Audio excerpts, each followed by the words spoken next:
Hello, everyone, and welcome. My name is Allegra Elson. My pronouns are she, her, and I serve as Director of Training and Development with Vibrant Pittsburgh.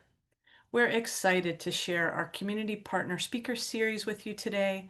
We will be in conversation with Disability Lead and with the Southwestern Pennsylvania Regional Director, Jess Grainger.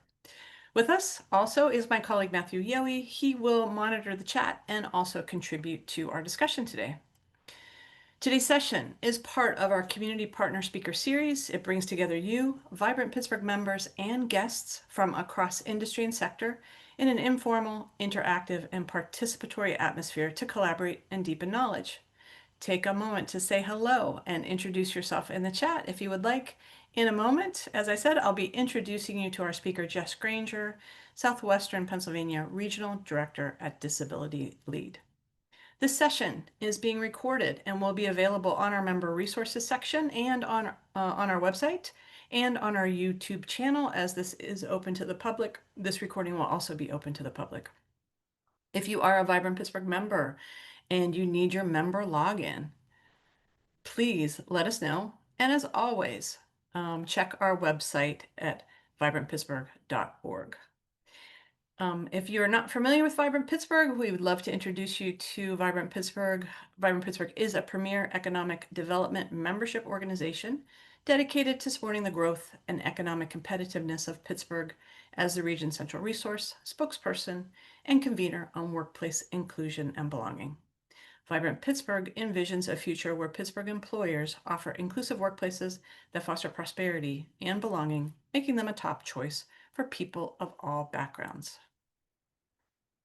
As always, our discussions will be participatory. We ask you to embrace the following community agreements and acknowledge that your attendance today signifies your commitment to these community agreements. It is our collective and personal responsibility to uphold them.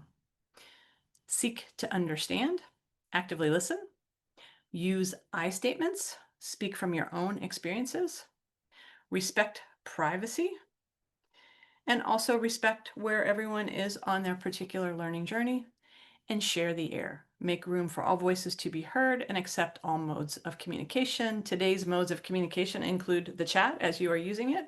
We will invite you to unmute, and we'll also have some anonymous polling, and we'll give you some time to take some notes too.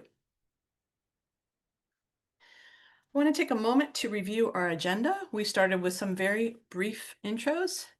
Next up, I'd like to review quickly some terminology that I think that everyone here is familiar with, but it's always good to have that terminology top of mind. And then a few questions for you, our audience members, to level set. After that, we will turn things over to Jess. We will, as always, have a question and answer period, but feel free to drop questions in the chat as they occur to you, and we'll get to them as we can before we wrap up today. So a brief note about language and terminology that you will hear today. So the word accommodations.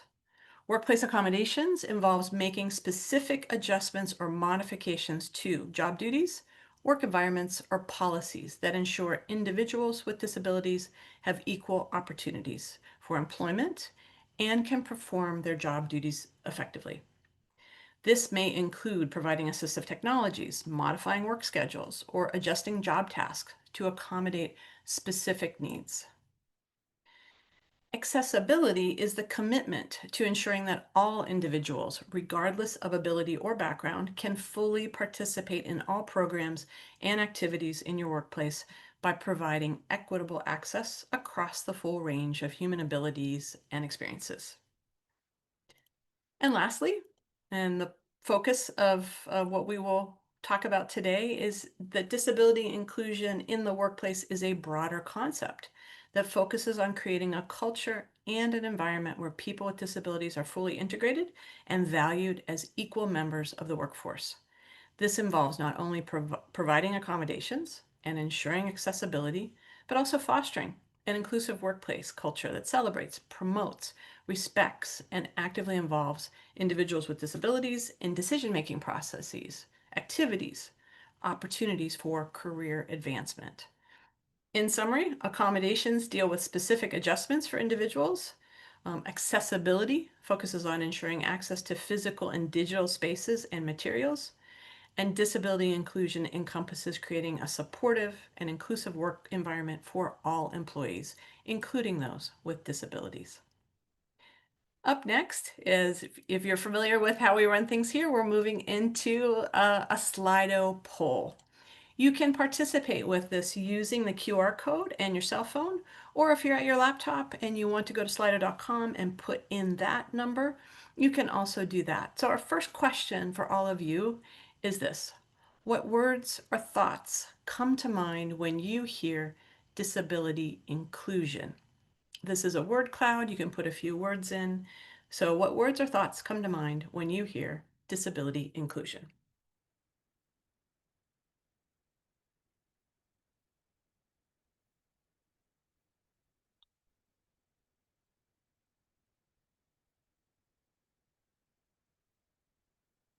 Aha.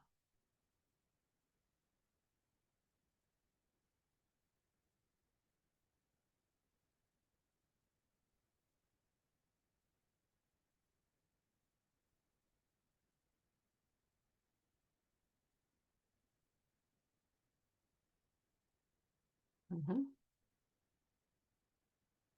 Okay.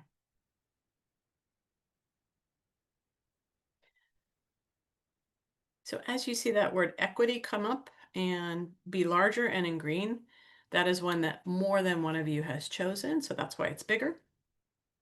I think it's interesting that at the very beginning we had a lot of unique words that were coming through. So that was very interesting. I'll give you another 10 seconds if you'd like to add anything else. And then I'm going to ask Matthew and also ask Jess what stands out for you. So we'll give it about 10 seconds.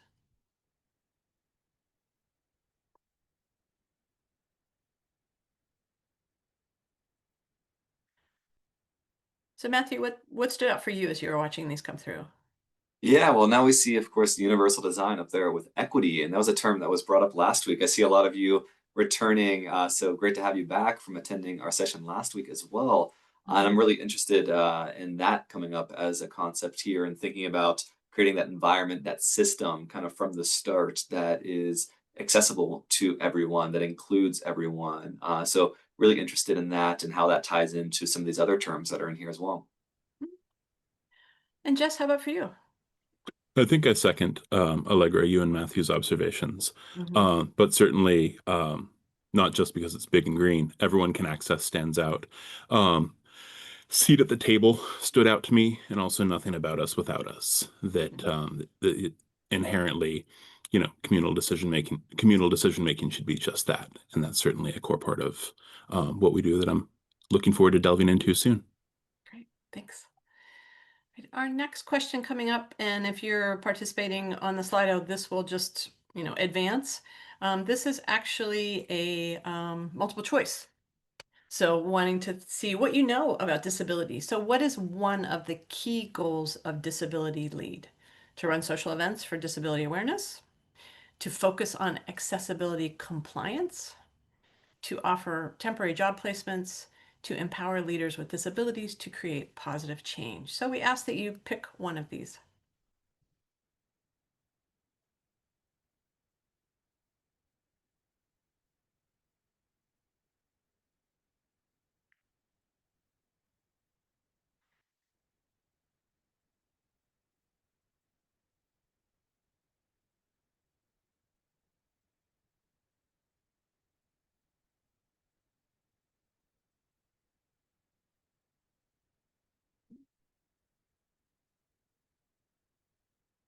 All right.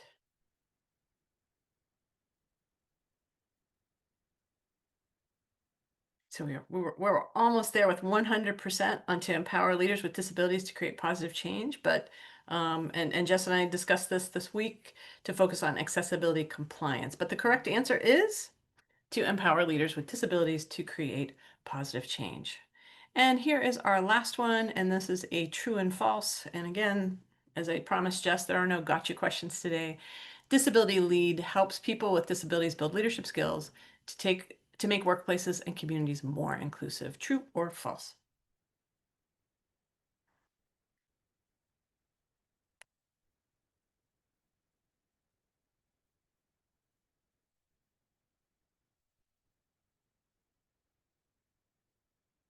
Just a few more seconds. And yes, right, Jess, we know this answer to this question to be true, correct? Okay, great. Well, thanks everyone. With that, we wanted to just get an idea of, who is in the room. And I want to also say thank you to those of you who introduced yourselves in the chat. And as Matthew said, for some of you, welcome back from last week and happy to have those of you this week too. So it is my pleasure to introduce you today to Disability Lead. Disability Lead is a network of people with disabilities who use their power to create an equitable and inclusive society. With us is Jess Grainger, the Regional Director for Disability Lead's new chapter in Southwestern Pennsylvania. He brings a deep background in education and workforce development to building a strong, visible presence for disability leadership in the region. So from here, I am turning things over to Jess. Jess, you have the floor. Great, thank you. Thanks for having me here today. I've been appreciating the thoughtful responses that our audience has shared thus far. Next slide, please. Okay. I'll start at the individual level. My name is Jess Grainger. I use he, him pronouns. I'm a bearded white man in my 40s with dark hair that my daughter likes to remind me has more gray in it than it used to. One of the things I'll be doing throughout the presentation is doing a bit of a visual description of the slides in alignment with accessibility practices, but I'll keep it light, and we have tagged our slides for accessibility. Broadly speaking, Disability Lead is committed to the idea that the experience, expertise, observations, and insights of people with disabilities belong in all spaces where decisions are being made that impact people with disabilities, which is to say, frankly, most spaces. But I'll get into that in a little bit. First, I'd like to place us in history. The 1960s and 1970s gave us deinstitutionalization and the movement of people with disabilities out of the facilities, sanitariums, and medical hospitals that many of them had been placed in, sometimes involuntarily, and that frequently failed to recognize their humanity, to put it lightly. In 1990, the signing of the Americans with Disabilities Act by President George Herbert Walker Bush occurred. We recently celebrated the 35th anniversary of it. It gave us, people with disabilities, some protected class considerations. But the work continues because we know that rights on paper aren't immediately the same thing as rights in practice, and that full and equal participation and inclusion hasn't yet been fully realized. What we're working towards is culture shift, where the rights, talents, and humanity of people with disabilities are inherently recognized because they are never in question to begin with. Next slide, please. So, Disability Lead is a network of people, first and foremost. This slide is a picture of one of our member events. In it, about a half dozen of our members are seated at a table listening to our speaker, Emily Blum, who's Disability Lead CEO, who's standing at a podium. Behind them, an ASL interpreter is signing what she is saying. Also, as I'm going through this, feel free to let me know if there's anything time relevant in the chat as I'm moving through my slides. I don't mind being interrupted. I love addressing things as they come up, especially when we get those kind of teachable moments or, excited momentum to build on. So the question becomes, why do we need to build an equitable and inclusive society? Fair question. A few facts and figures for you. Disabled individuals are 3 times more likely to live in poverty, even though many of them are qualified, experienced, and ready to lead. Many of us want to work and build thriving careers. People with disabilities are also likely to be both underpromoted at work and underrepresented in civic decision-making spaces. We are likely to have greater medical expenses and also less likely to have employer-sponsored health care. Our work at Disability Lead is inherently intersectional because it recognizes both the multiple identities people carry and the different kinds of barriers that they face. It's one of the reasons we're partnering with Vibrant Pittsburgh and other great organizations like it here in Southwestern Pennsylvania. Disability Lead has successfully built a member network in the Chicago area that reflects the full diversity of the region. We have that same goal here in Southwestern Pennsylvania across multiple definitions of diversity. We were originally founded because, simply put, there are not enough disabled leaders in the Chicago region who are sitting in positions of power and influence. The same holds true here in the greater Pittsburgh area. Disability Lead was created to not only build that bench of leaders, but to share our vision that disabled people must lead with power and influence for full participation and equal opportunity. And our founders and supporters recognize that when it comes to disability, yes, services are essential. Sure, Dedicated advocacy is absolutely critical. But intentional leadership development is also required. It must be a part of the ecosystem if we want the power we build in our communities to be sustained. We want to find ways to partner with employers to both build the capacities of leaders with disabilities and find ways to help support the business strategies of companies. This is especially true around recruiting and retaining diverse talent, as well as setting employees with disabilities up to do their best work. Please ask me questions about this topic at the end. I'd love to discuss it. You probably won't be able to get me to stop talking about it. Next slide, please. All right, introducing me. Pictured on the slide are a bunch of bullet points, as well as a picture of a gentleman in a blue and black checkered shirt wearing a multicolored pin. That gentleman happens to be me. Gentleman might be a strong word, but we'll go with it for today. A little bit of background. So I started off as an educator. I taught middle school and high school for a decade. And one of the needs that came up in that work was helping a lot of young people kind of navigate what does their experience and pathway look like after high school, after K through 12 systems finish. And so one of the things that I immediately jumped into was college access. I enjoyed a lot of things about working in college access, but I also realized that helping people build their professional lives is broader than just 2 and 4 year college tracks. This led me into workforce development. It gave me a deep background in many good things, including systems change efforts and building diverse talent pipelines. I've focused professionally a lot on workforce efforts that are designed to serve those who aren't well supported by current systems. This has included immigrants and refugees, citizens returning from incarceration, and those fleeing domestic violence, especially those who may be re-entering the workforce after a prolonged absence. I and my organization want to help regional employers find ways to build disability into their business strategies. While we're not a workforce organization, we do want to work with corporations and employers. We want to find the center of the Venn diagram with regard to mutual priorities. This can include both sourcing and better supporting disabled talent. I also want to emphasize that this isn't charity work. The average accommodation costs around $140, which is a small price to pay for a better employee roughly 200 days out of the year. We want to help build the business case for hiring talented leaders with disabilities and then supporting them to do their best work. Next slide, please.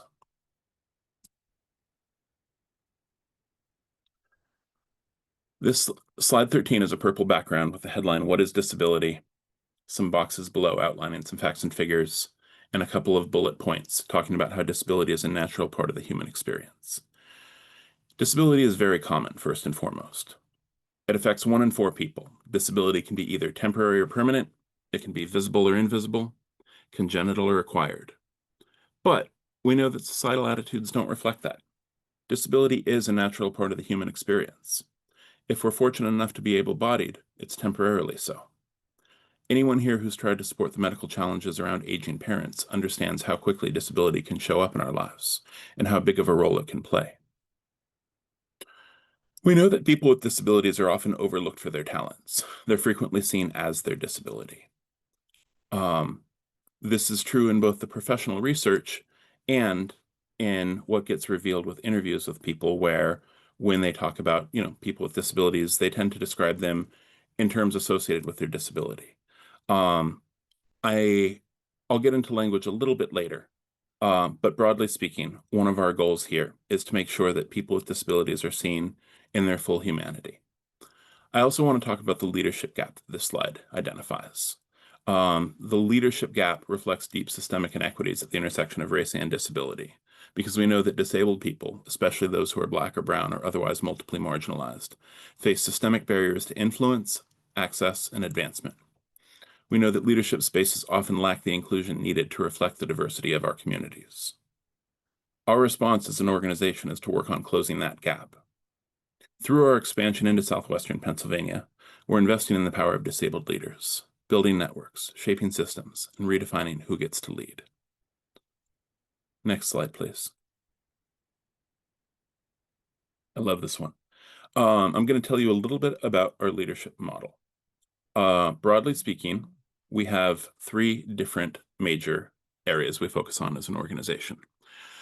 The first is our Leadership Institute for developing leaders with disabilities. It's a fellowship program that offers training, mentorship, and peer support.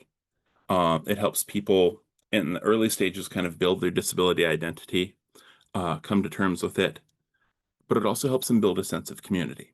One of the things I've identified in our institute, having gotten a chance to participate in this past spring upon being hired as the regional director, was that sense of community is incredibly important in our work. Medical challenges can be isolating. Disability can be isolating. One of the key things that undergirds our work is building a sense of community among leaders with disabilities. The Institute also offers professional development opportunities, and upon completion, it's a 3-month program that happens in the spring. Fellows are matched with a mentor who helps them pursue their goals over the next 9 months, whether those are personal, professional, or civic. I'm in my 40s. As a person with disability, I've learned a lot of things about accommodations the hard way. In sitting through our institute this past spring, I originally approached it saying, this is great, but I've probably learned a lot of this already by experience. And while that was somewhat true, I was blown away both by the quality of the institute, but also because in sitting there and listening to the topics and listening to people talk about their experiences, it occurred to me this was something I would have benefited from so much a decade ago. These are lessons I learned the hard way, that there's a chance to learn sooner, quickly, more easily, that can help people in their personal lives, in their professional lives, and help them be better employees, which I think is one of the interests that this group has in particular, is how can we connect to that? Again, I'll talk about that a bit more later. Our second program is our network. Our alumni community drives connection and leadership. It's more than 250 positive disruptors strong, and we're moving close to the 300 number with local recruitment, combining both Chicago and Pittsburgh numbers. We offer referrals to opportunities, mentoring, innovation, and leadership. Some of those referrals can include our connections work. This can be pathways into boards, policy roles, and civic positions. Again, we want to ensure that the voices and perspectives of people with disabilities are included in all of these spaces. When people apply for our institute, they apply for a lot of different reasons. Sometimes it's as simple as, I want to get promoted at work. I feel like I've been overlooked for my talents, my leadership qualities. Sometimes it's, I'm having difficulty getting the accessibility and accommodations I need in my workplace to do my best work. I want to show up as my best professional self. Sometimes people want to join a nonprofit board and lead through that sector. Other times, people say, I want to be more deeply involved in civic life. This runs the whole spectrum from, because Pennsylvania is a commonwealth and has a bunch of townships, very small local governments. It can be appointed positions, it can be elected roles, it can be working for the township, city, or county. Sometimes they have goals at the state level.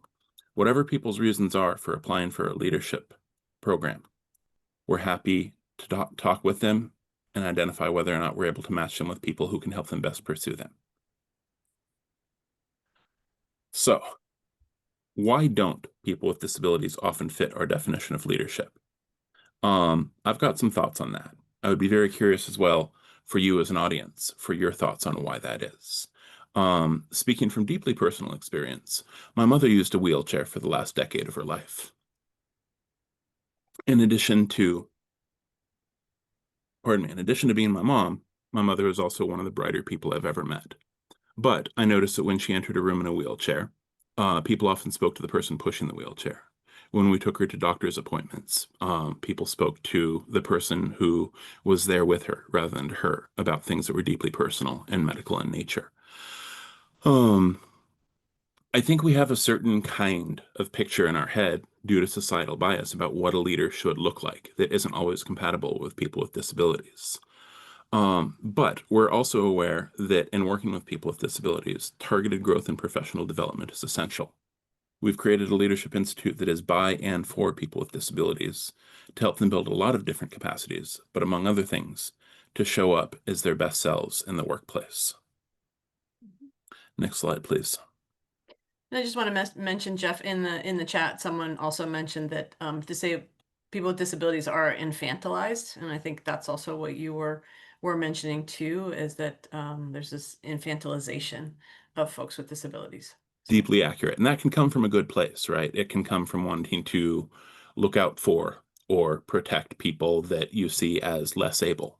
But I can tell you from deep experience within the disability community that those those folks that I'm lucky enough to know are some of the best advocates for themselves and some of the most capable people I've ever met. Mhm. All right. National expansion. We are a thorough organization. We spent nearly 2 years trying to identify the right location for our next chapter when we undertook this expansion work. Our first chapter began in Chicago as part of the Chicago Community Trust just about a decade ago.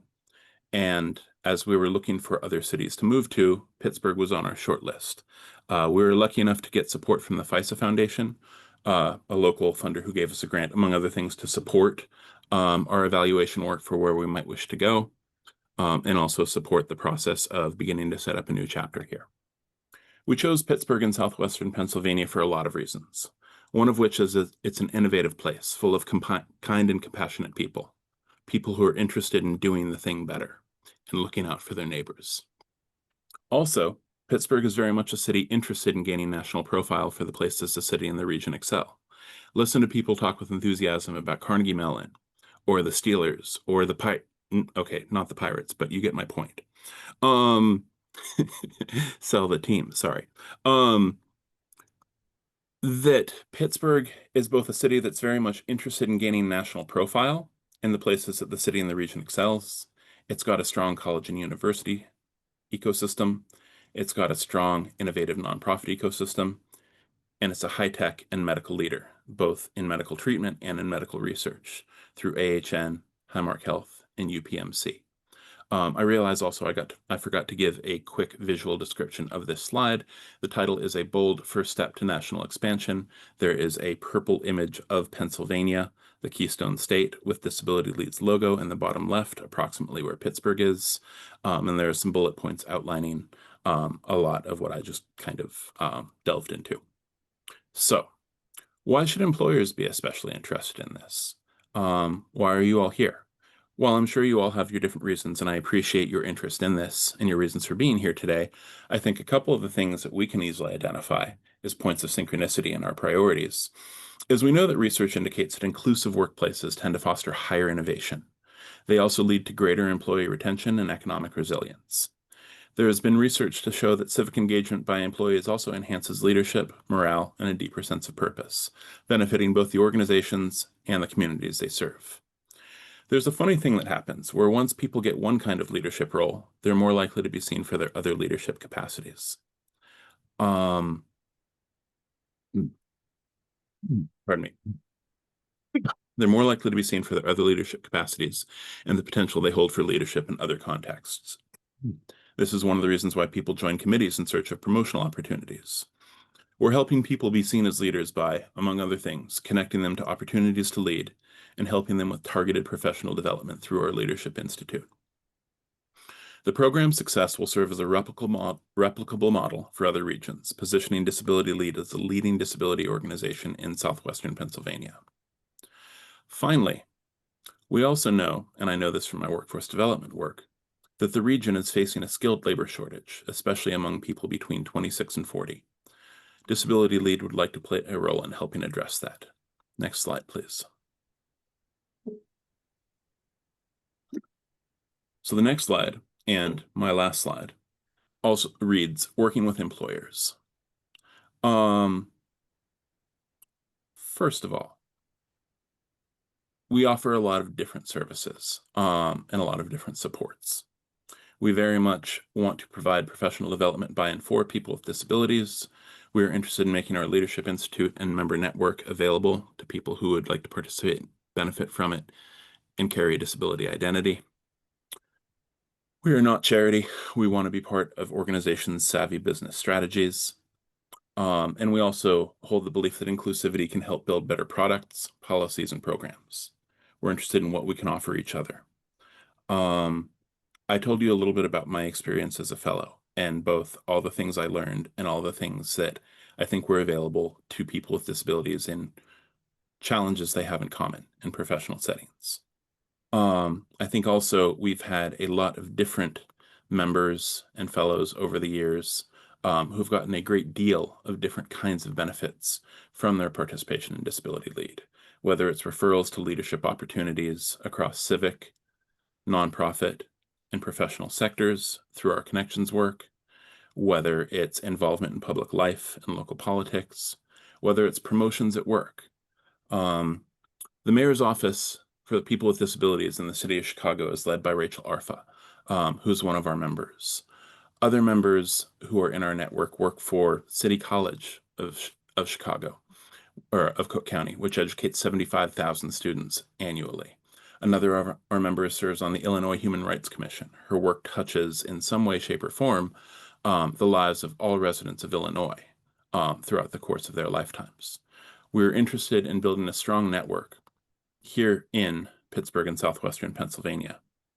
But we're also interested in making sure that at the same time as we're trying to help people build their professional lives and grow as leaders, that our value is clear to employers, especially as we hold the possibility of training their employees, of helping promote greater, more inclusive practices for organizations, um, and of making sure that the leadership that we have inherently within the disability community doesn't just stay there, that it gets to be shared out and shows up in lots of other different spaces.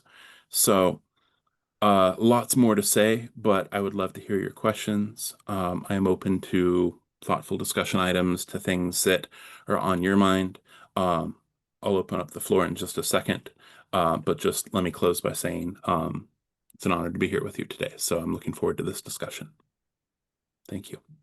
Yeah, thank you so much, Jess. It's just great information, and we do want to open it up to questions for everyone. We also acknowledge that there were a few questions that came through on the registration list, and we're going to make sure that we get to those. But I'm going to open it up for questions. I'm going to stop sharing so that we can all see each other. I can put a spotlight on Jess, and as always, I have questions, but we want to start with our audience first and see. So, all right. So Jess, you are in the spotlight, and we're going to take a look in the chat here right now. I think someone is starting a question, so I'm going to give them a chance to put their question in as they're doing that. So, Jess, I'd like to talk a little bit more as people are thinking about their questions. I heard you say, people with disabilities are overlooked as leaders, and you wanted folks to think about why. And I was hoping you could talk a little bit more about what are the reasons that people with disabilities are overlooked, and even maybe go beyond some of the obvious reasons that we know, because I think there may be some reasons that we don't think about that are present. Sure. I think that's a great question, and I think there are a lot of different reasons. I mentioned the idea that people hold stereotypes or preconceptions of what a leader might look like, and certainly I think that's part of it. Mhm. But I think also sometimes as people consider the idea of people with disabilities stepping into leadership positions, they might not understand what sort of accommodations that person might need to thrive in that role. They might not know how to get them those things. They might not know whether or not they need them. But I think also a lot of times people are afraid to ask. One of the things that I love most about the disability community that I'm part of is that it is full of people who are happy to answer your questions. Mhm. So long as they're well intended, they're generally not going to get offended. They want to help clarify these things for people. But I Mhm. think there's a tendency for people to say, "Oh, if we give this role to this person who uses a wheelchair, are they going to run into barriers here? Do we have a solution for that? And if we don't know, we can't give it to them, and we don't want to offend them by asking what they'd need. Ask asking is often the answer. Mhm. So I think it can be as simple as that. Mhm. Um, but that preconceived notions, um, a lack of understanding, oh, being worried about offending somebody or potentially, venturing into HR violation territory. Again, I think these are places where people are cautious. People aren't always sure what to do. Mhm. And that sometimes prevents them from acting on their better impulses, which were probably right to begin with. That this Mhm. person is amazing, they have a disability, they'd make an excellent leader. All three of those things are true. Mhm. I think also when it comes to workplace accommodations, again, that's a place where a lot of folks who have gone through our institute show up not knowing exactly what to ask for, or they have their kind of past experiences where they say, I've asked for this, I got these things, but I didn't get these things, or I didn't know how to advocate for myself there. That's Mhm. one of the things that we work with participants, we call them fellows, on during the institute, is helping them identify what are those things and how do you have that conversation so that when you talk to your manager, when you talk to HR, that you can get the things you need to show up as your best self as an employee. Mhm. And I think that that is where a lot of the value of our program comes to employers, is that we will turn around and give you the same person as a better version of themselves, who now knows how to ask for these things, who can identify some of the accommodations they need. And again, accommodations usually aren't expensive. Mhm. Um, Finally, I think I can think of two other reasons why individuals with disabilities aren't always considered for leadership positions.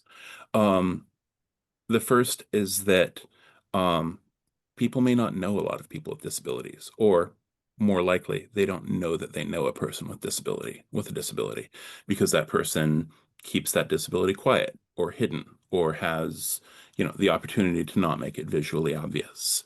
I think Mhm. that can be one of the reasons. But Mhm. I think also it's one of those things where, because I think role models matter here, because we don't see a lot of leaders with disabilities in public spaces, we don't tend to associate disability with leadership.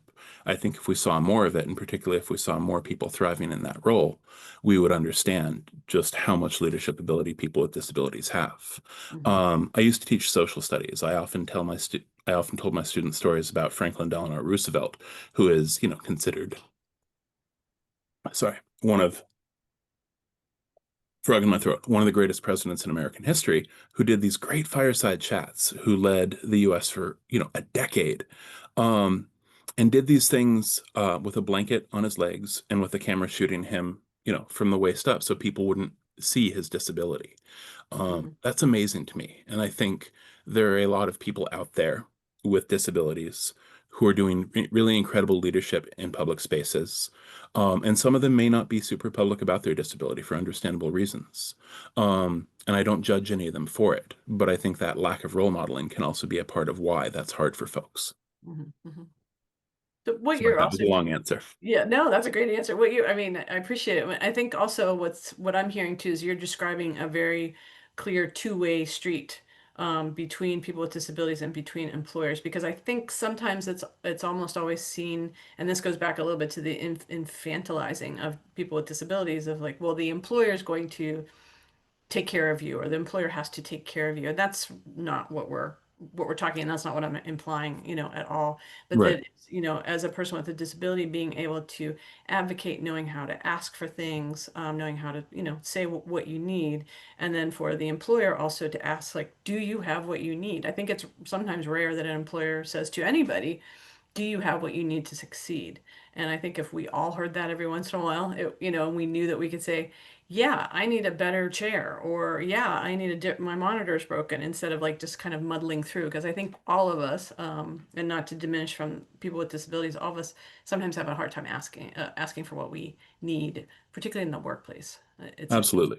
Can I So, say one more thing to kind of build on that a little bit? sure. Which is that accommodation can be hard, right? Like, a lot of HR professionals are like, I'm great at benefits and Mhm. healthcare plans and retirement and resolving workplace conflicts. I don't know a lot about this other area. It's Mhm. genuinely challenging. If you put me in charge of workplace accommodation at a large corporation where I had to find accommodations for 50 different people, I've got a lot of expertise. I probably have expertise that applies to 5 or 10 of them. Mhm. I'd have to do a lot of research. I'd have to do some questions. I'd have to do some finding out and asking. One of the things that we have, especially in our member network, is we have a lot of that expertise. Mhm. We're interested in connecting people in our network to employers to say, hey, this is inherently hard. You're trying to do a good thing. We want to make it as easy as possible for you to do the right thing here that also has a tangible, pragmatic benefit to you. Um, I think, we'd be happy to facilitate some of those introductions to employers who are interested in doing the thing better and figuring out, while it may not be exactly our lane, who in our network might we be able to connect you to who can help you with this. Okay, so that's great. So right now there's two questions in the chat. I'm going to take them out of order because the second question applies to what we're talking about right now, and then the next question will expand a little bit on what you were talking about, Jess, around your member network. So the question is, what if someone has a disability but doesn't know what accommodations they need, what's available to them? Where would you suggest they start? That's a great question. Um, so there's a few different let's see. Um, Sorry, one second. I'm gonna maybe put the website in the chat. But there's a website called Ask Jan. It's www.askjan.org. Jan stands for Job Accommodation Network. That is a great digital resource to start with in terms of it just gives you a lot of information in one place and gives you some questions to ask to kind of narrow it down and sort of start with, okay, from this broad challenge, how do we funnel this down to things that are going to be tangibly helpful to me? How can I have this conversation with my employer? This is also an incredibly common challenge. This is a challenge that, among other things, a lot of folks show up to our Leadership Institute, in part because they've been trying to get a good answer to this for a while. And while they may have made some progress on it, it's still a work in progress. Mhm. Um, Additionally, talk to other people in the disability community. If you don't know other people in the disability community, you know me. Feel free to reach out. Happy to have a conversation. Happy to help you kind of navigate to see, who it can be helpful for us to connect you to. Mhm. Okay, great. All right. Let's look at our second question, which then will also feed into, yeah, that will feed into some questions we received from registration too. And yeah, and then there's a third question in there. But let's go to this next question. I'm curious about the training you offer. Can you tell us more about it, length, format, and to what extent you involve partner organizations? Uh, Thanks. They also said thanks. So. Sure. I'm happy to tell you about our Leadership Institute. Our Leadership Institute runs for 5 sessions. It's usually from March to May.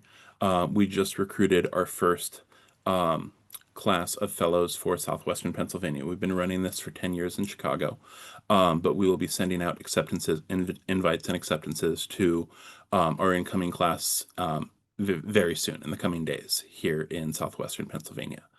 In addition to the 3 months, and that's 5 sessions, they're full day. Occasionally they end a little early, like 9:30 to 4:30. There are breaks, obviously, because, 8 hours of straight programming is difficult. The sessions are virtual to enhance accessibility, but we also usually have an in-person gathering after um, the institute is completed.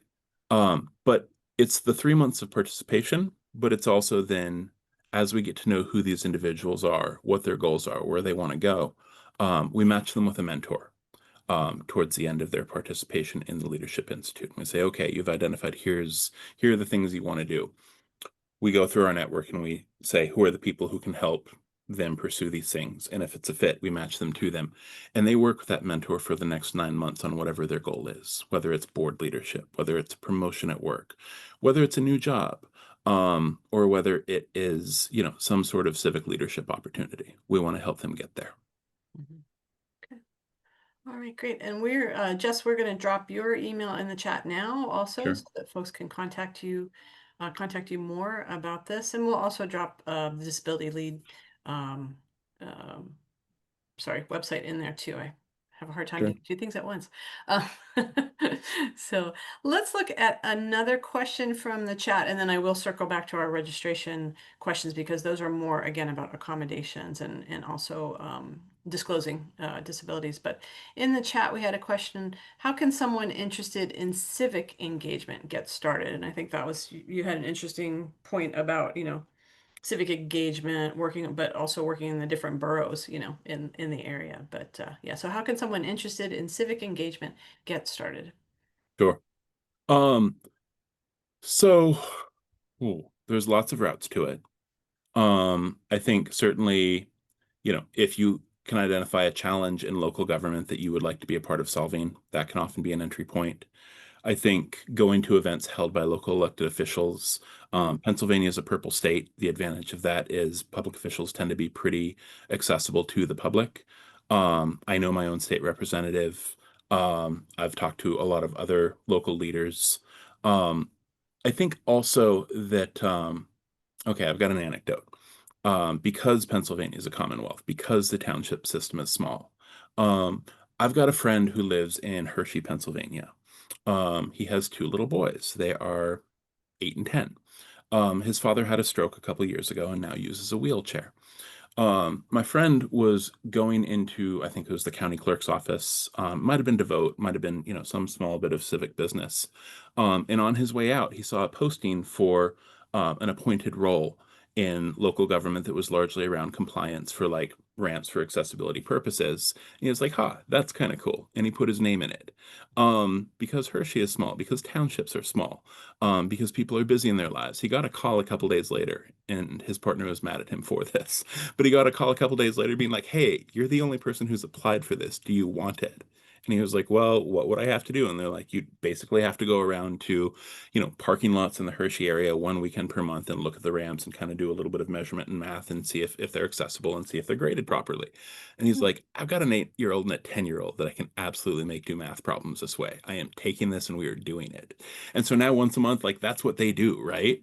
Um, and it doesn't need to end there. That can be the first step in a much larger journey. Sometimes people want to work for city or county government.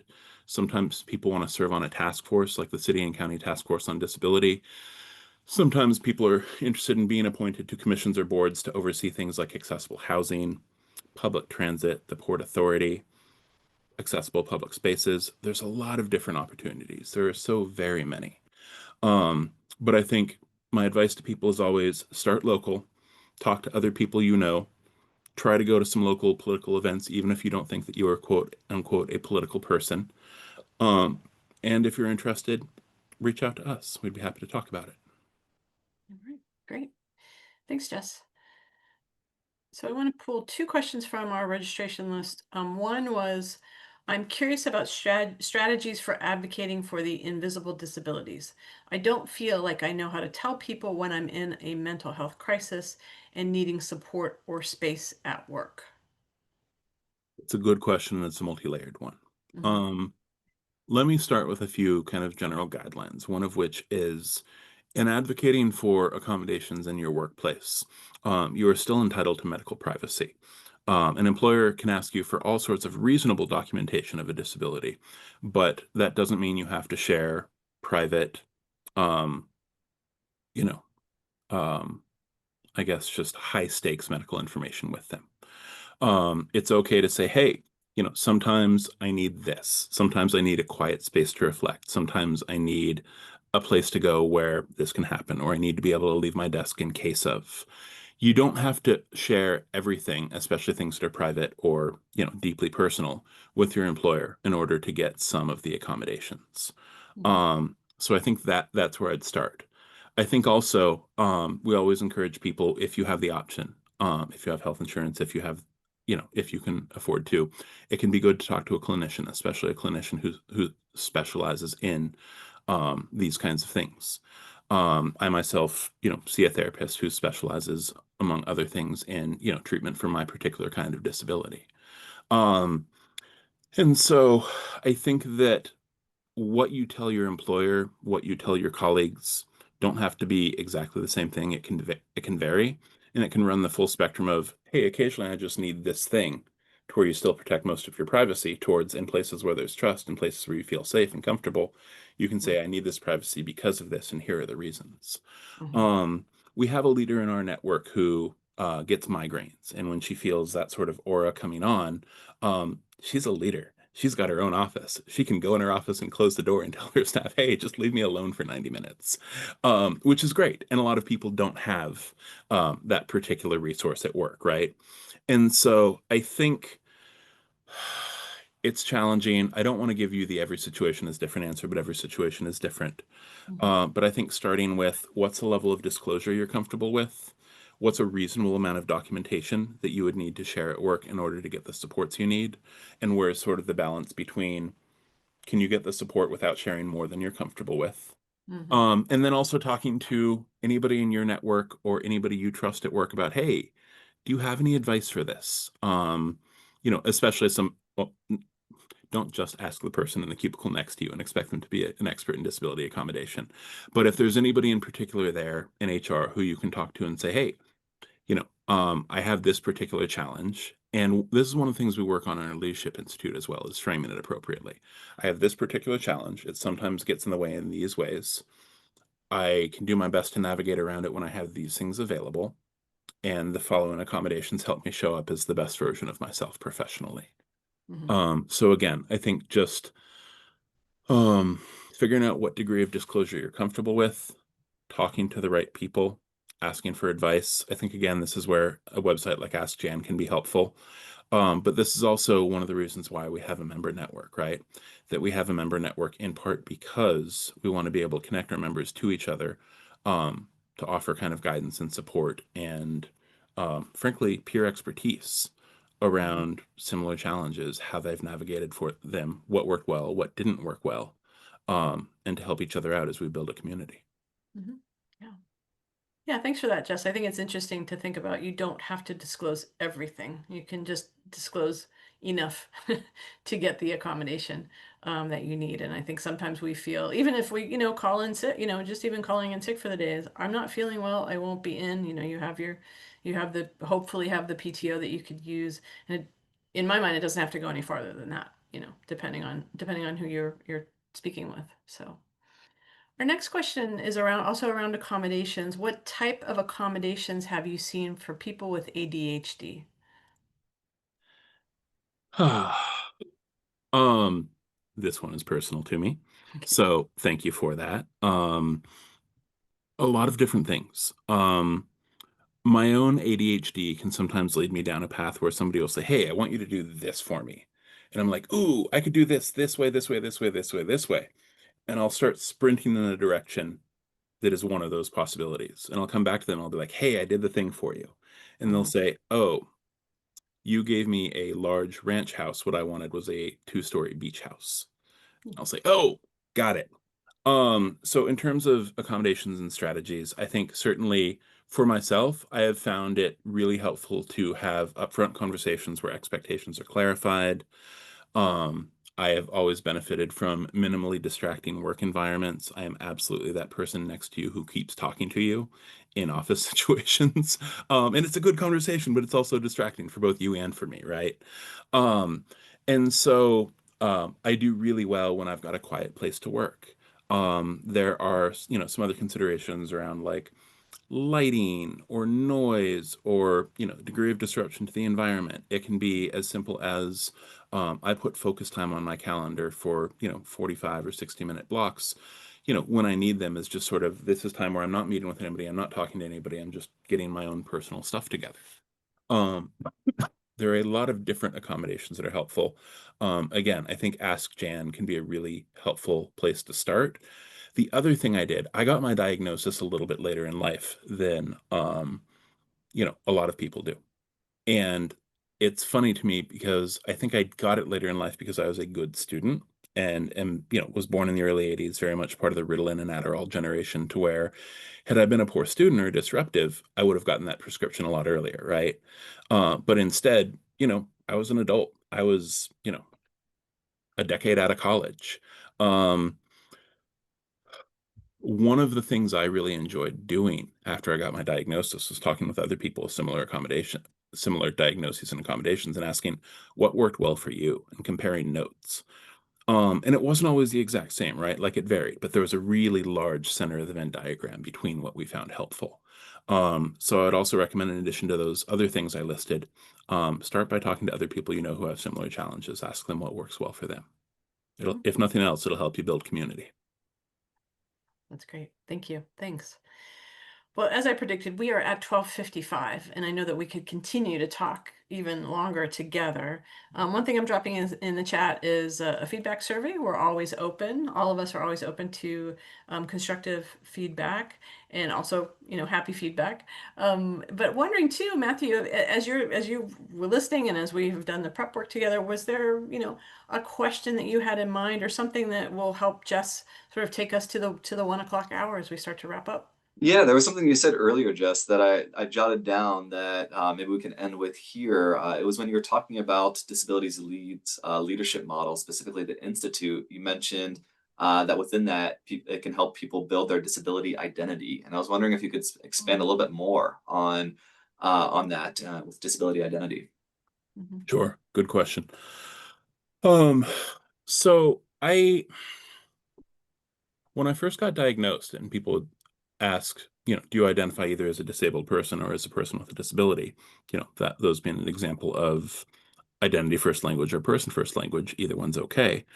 Mhm. Um, I struggled because it's like, on the one hand, yes, I am ridiculously distractible. Um, on the other hand, I also have a lot of advantages, right? I'm a tall white man with a fancy college degree. Um, and so I wasn't quite sure how I felt about it. And it took me a long time to say, yes, I'm part of this wonderful community, without feeling like I was exaggerating or it's complicated, but with feeling like that really fit me. Mhm. Um, and I think that was one of the biggest things I got out of the Leadership Institute and my participation in it was just helping people, hearing people tell their stories, watching people come more to terms with their own disability identity, helping people navigate the tricky questions around disability pride. A lot of people say, hey, if I could trade my disability away, I'd think about it, right? And so the pride isn't necessarily just the disability, it's the resilience, the innovation, the just sheer capability that living with a disability in a relatively inaccessible society has taught them that they're proud of. Um, but I think that I didn't, as somebody who is comfortable with their disability identity, as somebody who has identified this way for a long time, even I really got a lot out of the Institute in terms of just sort of coming more and more to terms with my own disability identity, feeling comfortable with it, and feeling like part of a really vibrant, amazing community. Sorry to steal your adjective. That's okay. We're always happy to hear our adjective. So, all right. Well, Jess, is there anything that you want to wrap up the hour with? I mean, I actually, Matthew and I are on the same page. I had actually written down the same thing around disability identity that had caught my attention too, and so I appreciate your really frank answer about Sure. that. But would you like to wrap things up for us? I think that if you're interested in what we've discussed here today, what I've had to say, I'd love to talk to you. I'd be happy to figure out, do we fit into your business strategy? How can we fit into your business strategy? How can we help you pursue the things that are a priority to you as a business and simultaneously help pursue our goal of building and leveraging the leadership capacities of people with disabilities? Okay, great. Thank you. And there's So please reach out. yeah, so please reach out. I've dropped everything again in the chat too, and I see someone private messaged also for that information, so I'm dropping it in there. And there was one last question here, just how can we put our company's name out there to encourage all people to apply for open positions? Um, Man, that feels like it could be partially a Jobsburg um, question for your website. Yeah. Summer, I'd love to discuss that if it's helpful. I think we've got a lot of people on our network who have some expertise in connecting with employers around, not just once you've hired somebody, providing accommodations and encouragement, but the recruitment and job posting process, and how do you make that accessible as well? Because you're asking a wonderful question, and I want to give it the time it deserves. Yeah. So please feel free to reach out, and I'd be happy to connect with you on it And and figure out. I'm happy to put the two of you Yeah, in contact. Ayers is a great active member of Vibrant Pittsburgh, and yeah, there's Summer. So yeah. I'd love to route you to the right person for that, Summer. Thank you. And sorry, like maybe it should have been a Jobsburg post. So I think it can That's all work. okay. We can all work together on this. Okay. Yeah. Hey, center of the Venn diagram, right? Yeah. Cool. Exactly.